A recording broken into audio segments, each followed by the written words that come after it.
Israeli গোয়েন্দা সংস্থাগুলো ভূমধ্য সাগর সম্ভাব্য একটি নতুন ফ্রন্টের উদ্ভব নিয়ে বেশ উদ্বিগ্ন। দেশটির নিরাপত্তা পরিষেবাগুলোর জন্য অনুমোদিত গোয়েন্দা বিবরণ উদ্ধৃত করে Israeli news outlet i24 news এই তথ্য জানিয়েছে। খবর অনুসারে ইয়েমেনের হুথি বিদ্রোহীরা উত্তর আফ্রিকা, সুদান, মিশর এবং মরক্কো অঞ্চলে তাদের কার্যক্রম সম্প্রসারিত করছে। কথিত এই সম্প্রসারণ পরিচালিত হচ্ছে এই অঞ্চলগুলো থেকে ইসরায়েলকে লক্ষ্যবস্তু বানাতেই।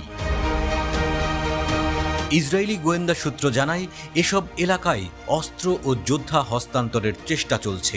পরিস্থিতির সাথে পরিচিত একটি সূত্র বলেছে, ভয়াবহ দৃশ্যটি হল ভূমধ্য সাগরে একটি ক্ষেপণাস্ত্র বিধ্বস্ত হলে এটি একটি বড় বিপর্যয় হতে পারে। হুমকিটি শুধু ইলাক এবং লোহিত সাগরের মধ্যেই সীমাবদ্ধ নয়, এটি এখন ইসরায়েলি উপকূলের কাছেই। প্রাথমিকভাবে হুথি ফিলিস্তিনি জনগণের প্রতি সক্রিয় সমর্থন দেখাচ্ছে। তারা নিকটবর্তী লোহিত সাগর এবং আরব সাগরে ইসরায়েল সংশ্লিষ্ট জাহাজগুলোতে আক্রমণ করছে। এর ফলে হুথিদের বিরুদ্ধে ইয়েমেনে হামলা চালায় ইসরায়েলের মিত্র পশ্চিমারা।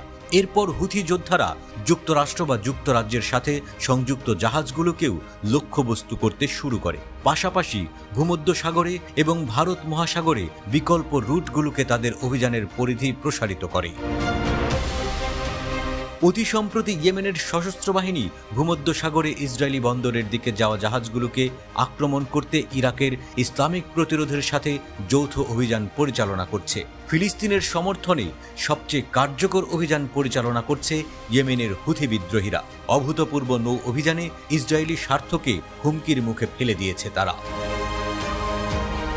29 জুন হুথির সামরিক মুখপাত্র ব্রিগেডিয়ার জেনারেল ইয়াহিয়া সারি বলেছেন, ইয়েমেনের সশস্ত্র বাহিনী ইরাকে ইসলামিক রেজিস্ট্যান্সের সাথে একটি যৌথ অভিযান পরিচালনা করেছে, যেখানে তারা ভূমধ্য সাগরে ওয়েলার নামক রাসায়নিক এবং তেলের ট্যাঙ্কারের দিকে বেশ কয়েকটি আত্মঘাতী ড্রোন নিক্ষেপ করেছে। তিনি জানিয়েছেন, ইয়েমেনি নিষেধাজ্ঞা শর্ত ভঙ্গ করে জাহাজটি ইসরায়েলের হাইফা বন্দরের দিকে যাচ্ছিল।